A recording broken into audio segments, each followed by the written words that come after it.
Realmente hablar de terapia intracavernosa, uno diría, bueno, todos los urólogos sabemos de esto, pero yo me he dado cuenta, lo he percibido y es que realmente no todos estamos tan familiarizados con esta, no la pensamos tanto en el momento que tenemos que tratar a nuestros pacientes y por esto decidimos tocar este tema hoy tan importante.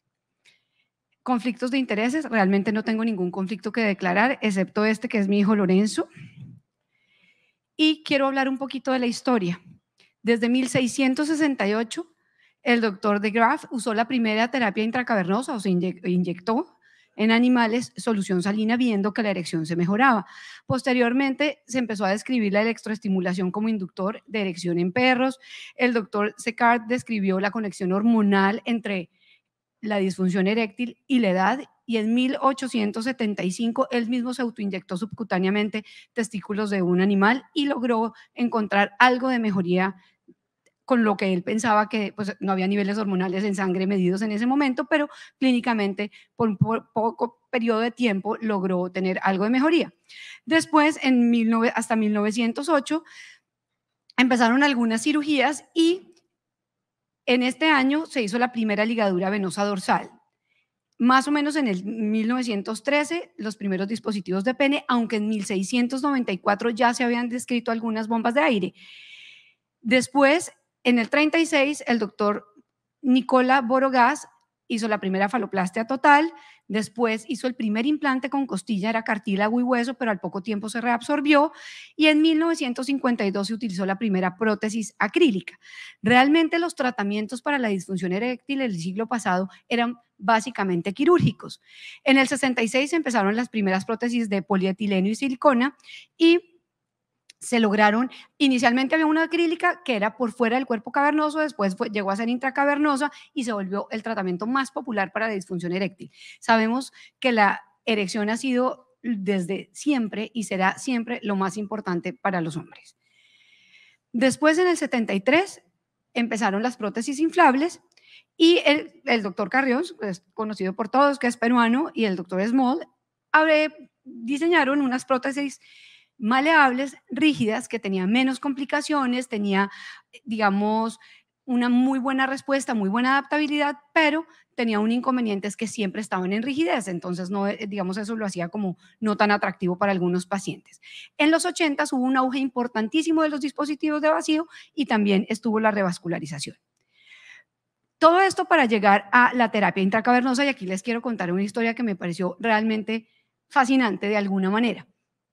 En 1983 hubo un congreso de la Sociedad Americana de Urología en Las Vegas y estaban haciendo una reunión conjunta y quisieron invitar a la sociedad de urodinamia de ese momento para que, digamos, hicieran simposios en conjunto y estuvieran todos juntos.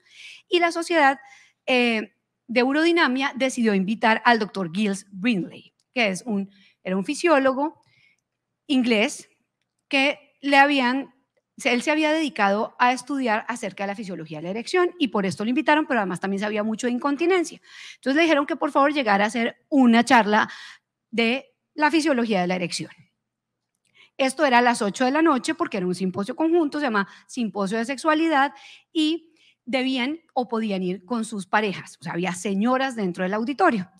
Y ese día pasó algo realmente que cambió la historia de la urología y especialmente de la medicina sexual. De la urología me refiero pues en este campo.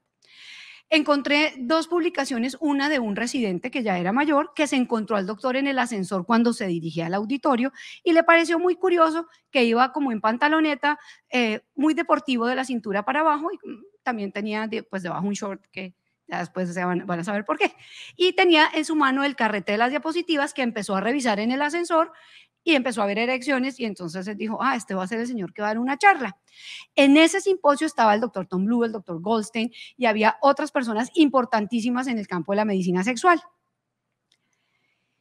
De pronto, bueno, este doctor fue invitado por el doctor Alan Way y como les decía, no se sabía mucho de la fisiología de la erección. De hecho, el doctor Goldstein iba a hablar de un tema muy novedoso que estaba desarrollando el doctor Tom Blue sobre electrodos en el nervio cavernoso. En ese momento esa era la fisiología de la erección. Por ahí estaba enfocada, nada con la parte vascular. Y cuando llegó este doctor, lo primero que les dijo es que yo vengo a abrirles los ojos a ustedes. Antes de esto, él se había aplicado en su laboratorio más de 30 sustancias intracavernosas para poder demostrar que esto podía producir por vasodilatación erección. También lo había hecho en animales. Y antes de la charla, el señor se aplicó fenoxibenzamina intracavernosa, como lo muestra aquí en la fotografía, porque uno de los doctores le pidió que qué era lo que se había aplicado, era 5 miligramos en 10 milímetros de solución salina. Este producto no estaba aprobado por la FDA y se creía que era cancerígeno. Entonces el señor empezó a dar su charla y empezó a mostrar las diapositivas de muchas fases de penes en erección. Y él dijo, no, es que estas fotos son mías para que ustedes realmente puedan ver que estos medicamentos producen erección. Entonces la gente pues se quedó así como ustedes, tranquilos, pero como que muy escépticos, y entonces el señor cogió y se bajó los pantalones. Pero no solamente se los bajó, la gente, claro, todo el mundo se quedó callado en el auditorio porque pues no se esperaban que el conferencista mostrara su pene, como lo describe el residente, largo y flaco, y que aparentemente no se veía con tanta rigidez, pues el señor se ha bajado al auditorio donde estaban las señoras y les decían, pero tóqueme, tóqueme para que vea que realmente tengo una erección. Entonces esto fue un escándalo en la AUA terrible. Decidieron casi que cancelar a la sociedad de Eurodinamia, pues, porque cómo era posible que este señor llegara y se desvistiera y se chuzara el pene delante de la gente. De hecho, otros se burlaban porque el doctor Goldstein escribió una editorial, esto es de una editorial del 2012, donde además entrevistó a 12 de las personas que estaban en el auditorio y contaron lo que les pareció que había hecho este doctor. Entonces, unos decían, eso que se aplicó es cancerígeno, le va a dar un cáncer, se le va a caer, pero en general la mayoría de las personas estaban muy molestas, muy indignadas porque cómo era posible que esto llegara a pasar.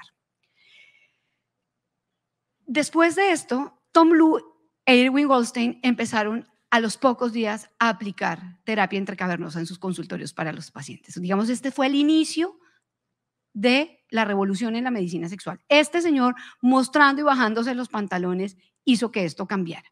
Empezaron a utilizar fentolamina y papaverina en pacientes con disfunción eréctil y descubrieron que un año antes el doctor Virac ya había publicado algún estudio con papaverina en uso intracavernoso, porque pues como todos sabemos es un vasodilatador. Y ahí, como les digo, inició el verdadero tratamiento no quirúrgico, porque antes estaba solamente las prótesis, y que también era muy útil para el diagnóstico y por supuesto ayuda a entender la fisiología. Y aquí les quiero leer un pedacito que decía el doctor Goldstein. En resumen, el doctor Brindley, pues con esta charla que nos dio de la inyección, fue verdaderamente la hora más importante que cambió la medicina sexual en el mundo. Y entonces todas estas personas que se dedicaron a la medicina sexual le decidieron darle gracias a la AUA y a la Sociedad de Urodinamia porque pidieron que, o sea, hicieron posible que ese doctor diera esta charla tan espectacular, un poco rara, y que realmente revolucionó la fisiología y la farmacología del proceso de la erección. Y después, pues, en 1998, la gallina de los huevos de oro, apareció Viagra y revolucionó totalmente el tratamiento de la disfunción eréctil. Como todos sabemos, era simplemente un medicamento que se estaba utilizando para angina de pecho y para hipertensión pulmonar, y que en sus efectos secundarios simplemente encontraron que los pacientes habían mejorado su erección. ¿Y cuáles son las medicaciones disponibles que tenemos para terapia intracavernosa hoy en día? Y en Colombia especialmente tenemos alprostadil, papaverina, fentolamina, atropina, y hay otros en el mundo, pero digamos más conocidos, aunque no disponemos de ellos en Colombia, es la forscolina y el péptido intestinal vasoactivo. En 1998, como les decía, apareció Viagra, que fue la terapia oral, y la terapia intracavernosa, que realmente era el tratamiento para todos los pacientes, excepto aquellos que era más o menos como un 2 a 5% que no les servía la terapia intracavernosa, pues se operaban. Entonces empezó ya a hacer otra vez la terapia intracavernosa como la fea del paseo y pasó a segunda línea. ¿Cuándo se utiliza? Cuando no han funcionado los inhibidores de la 5-fosfodiesterasa o cuando hay contraindicación para alguno de estos, ¿verdad? El 88% más o menos de los pacientes que reciben terapia oral no funcionan y van a responder a terapia intracavernosa. Perdón, el 88% de los que fallaron a terapia oral y van a terapia intracavernosa responden muy bien. Es importantísimo utilizarlo para hacer un diagnóstico y mirar toda la parte vascular, arterial y venosa, cuando hacemos un ecodoppler de pene. Importantísima en la rehabilitación de la función eréctil posterior a los tratamientos para cáncer de próstata y no solamente quirúrgicos, también puede ser para tratamiento con radioterapia o incluso pacientes que han recibido tratamiento hormonal. Favorece que aparezcan las erecciones espontáneas, preservando la integridad tisular y evitan la atrofia del músculo liso cavernoso. Mejora la oxigenación casi en un 80% cuando es aplicada. Y los pacientes, cuando han recibido sucesivamente terapia intracavernosa, pueden ayudar a recuperar las erecciones espontáneas casi hasta en un 70%. Esto no es necesariamente en pacientes con prostatectomía radical, sino en aquellos pacientes que también tienen disfunción eréctil severa y que este ha sido su tratamiento. ¿Cuáles son los mecanismos de acción? Tenemos los colinérgicos o anticolinérgicos como la atropina, el alprostadil, que es prostaglandina E1. Aquí está el cursor, sí. La prostaglandina E1, que actúa especialmente sobre la vía del AMP y el AMP cíclico. La papaverina, que ahorita les voy a mencionar también, actúa especialmente con las fosfodiesterasas también por la vía del AMP y el GMP cíclico. Y bueno, la fosfodiesterasa 5, que son los inhibidores, que tienen su acción especialmente en la vía del GMP cíclico. El alprostadil es el único medicamento aprobado para terapia intracavernosa por la FDA. Su primera aprobación fue en 1981, pero realmente no se empezó a utilizar sino hasta después de esta charla que les comento, y más o menos entre el 85 y el 89 los pacientes empezaron a autoinyectarlo. Es un eucosanoide, es prostaglandina E1, que se encuentra en el cuerpo cavernoso, en las vesículas seminales, la placenta y el ductus arteriovenoso de los fetos. Como les decía, es un vasodilatador por vía del AMP. También es un bloqueador alfa 1 y tiene una vida media muy corta, entre 30 segundos a 10 minutos. Esto lo que nos muestra es que tiene muy buena respuesta en este metaanálisis de casi 5.000 hombres que utilizaron prostaglandina E1 con una tasa de respuesta casi del 70%. Sin embargo, debemos aclarar que en general hay varias complicaciones, no solo con el alprostadil, sino con toda la terapia intracavernosa. Puede haber fibrosis, con el alprostadil puede ser del 2%, con los otros puede llegar casi a ser del 30%, especialmente si se hace monoterapia. El priapismo va entre el 2 al 8% de los casos, pero este es el único medicamento que en general puede llegar a producir una erección dolorosa. Y el doctor Mulhall en el 2012, habló y describió que es patognomónico de daño neurológico cuando hay una erección dolorosa y usamos alprostadil. Entonces, si ustedes que utilizan tanto alprostadil, porque digamos se consigue comercialmente y a veces no es tan fácil acceder a las mezclas, si los pacientes dicen que tienen mucho dolor e incluso no han logrado una erección rígida, es porque posiblemente sí tienen un daño neurológico importante. Y la literatura habla que puede producir dolor casi hasta en un 85% de los casos. Entonces, ¿qué pasa para poder tener, digamos, diferentes opciones terapéuticas intracavernosas o de otros medicamentos? Y es que se hace el uso off-label de muchos medicamentos. En este artículo se habla específicamente de aquellos que se utilizan para medicina sexual. Entonces tenemos los inhibidores de la recaptación de serotonina, por ejemplo, para eyaculación precoz, pero específicamente en disfunción eréctil tenemos la papaverina, la fentolamina, los premix o bimix o quadmix o quadrimix, que incluyen además atropina, que también se utiliza off-label, y tenemos también obviamente la testosterona. En mujeres es off-label y en los hombres realmente no está claramente su indicación para problemas de disfunción eréctil, entonces se podría catalogar también como un medicamento off-label. Hablando de la papaverina, es un alcaloide opioide no narcótico y no adictivo, y su acción es directa sobre la inhibición de la fosfodiesterasa en las dos vías, no solamente la fosfodiesterasa 5, que es en la vía del GMP, sino también en la vía del AMP. La fibrosis puede ir hasta el 30%, pero cuando lo usamos en mezclas, esto disminuye. Y lo mismo el riesgo de priapismo. Y se utiliza en mezclas como Bimix. Bimix quiere decir que tienes dos medicamentos, Trimix 3 y Quadmix o Quadrimix 4. En general, ¿cuáles son? Bimix es papaverina fentolamina, Trimix es papaverina fentolamina alprostadil y Quadrimix es papaverina fentolamina alprostadil atropina. La fentolamina es un bloqueador del receptor alfa 1 y alfa 2, es vasodilatador y tiene una disminución importante de la actividad simpática. Puede llegar a producir hipotensión y taquicardia, aunque es raro. Y algunas personas que llegan a producir hipotensión tiene que ver, por ejemplo, que tienen unas fugas venosas muy importantes y el medicamento, en vez de quedarse intracavernoso, va sistémico y es muy raro, pero uno que otro paciente puede hacer una lipotimia y caerse e incluso pues tener un accidente, pero realmente es muy raro. Si esto llega a pasar o el paciente llega a sentirse mareado o que está presentando alguno de estos síntomas, debe hacerse compresión muy dura en la base del pene para evitar que haga o sea, que se vaya sistémicamente el medicamento. Este también se usa, como les decía, en todas las mezclas. La fentolamina no se usa solo. Antes sí se usaba la papaverina sola, ahora no. Y la fentolamina nunca se ha utilizado solo. Y la atropina es un antagonista competitivo del receptor muscarínico, es un inhibidor adrenérgico donde va a producir una relajación también del músculo liso. Tiene unas dosis altas, va a producir una liberación del factor de relajación derivado del endotelio que está envuelto en la respuesta eréctil y se usa solamente cuando lo mezclamos con las otras tres. Tiene una vida media de 2 horas.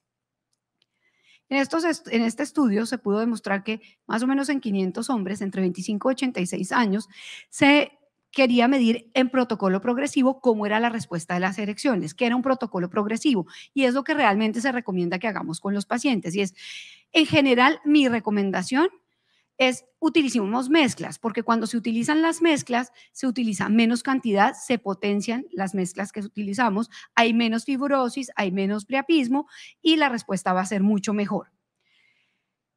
Además que un solo vial puede alcanzar para muchas aplicaciones, o sea, no solamente es una dosis, no es unidosis. Entonces, el tratamiento progresivo y que mostró este estudio es que empezaron con Bimix, papaverina, fentolamina, los que no funcionaron, no respondieron. El 70% respondió muy bien, pero el restante, que eran 147, fueron al protocolo 2, que era un Trimix más suave, después un protocolo 3, a los que habían fallado y mejoraron, y estos, más o menos de estos, que fueron 30 hombres, decidieron llevarlos a un protocolo número 4 que incluía la mezcla de los 4 medicamentos y lograron que los pacientes, casi en un 97%, tuvieran una buena rigidez. Cuando los pacientes, que fue más o menos el 2.5, tuvo una falla total, pues era un candidato para una cirugía protésica. Y se demostró que las mezclas, especialmente el Trimix y el Quadrimix, son los más efectivos cuando se compara con los otros, pero esto depende de la severidad de la disfunción eréctil. Entonces, mi recomendación sí es empezar por algo suave, dependiendo de lo que dice el paciente. Si el paciente, por ejemplo, después de una prostatectomía radical dice que tiene algo de erección, pues no deberíamos empezar con un Trimix, porque probablemente va a ser una erección prolongada o un priapismo. En este otro estudio de 168 pacientes, el doctor Claro demostró que después de una prostatectomía radical, el 95% logró una erección con Trimix. Pero hay que tener en cuenta algo muy importante. Para los hombres es muy difícil inyectarse. Cuando se les plantea que vamos a utilizar inyecciones y como ya sabemos que existe la terapia oral, todos dicen, no, pero yo no me quiero chuzar, esto es terrible. No es tan terrible, no es tan chévere, pero no es tan terrible. Dentro de los estudios dicen que si el paciente logra entre el 50 y el 75% de la erección, que lo va a lograr penetración, podría ser suficiente. Pero yo pienso lo siguiente, y es que si usted está haciendo algo que no le gusta, que es chuzarse el pene, pues lo ideal es que tengamos la mejor erección, una rigidez 4/4, porque si no va a estar tan bien, pues para que las personas no van a estar tan motivadas para chuzarse. De hecho, recibimos muchos pacientes casi a diario que consultan porque su erección no es tan rígida como antes. Entonces, ¿por qué no los vamos a dar una muy buena rigidez disponiendo del tratamiento, simplemente porque no queremos, por ejemplo, que haga un priapismo? Lo que tenemos que hacer es titular a los pacientes, mirar cuál es la dosis y el medicamento adecuado, porque hay muchas concentraciones y ya el paciente va a saber manejarse, y siempre aclararlo que no debe durar una erección más de 4 horas en rigidez máxima. Si no, la rigidez no es máxima, pues no es priapismo y no pasa nada. Pero es importante decirle esto a los pacientes.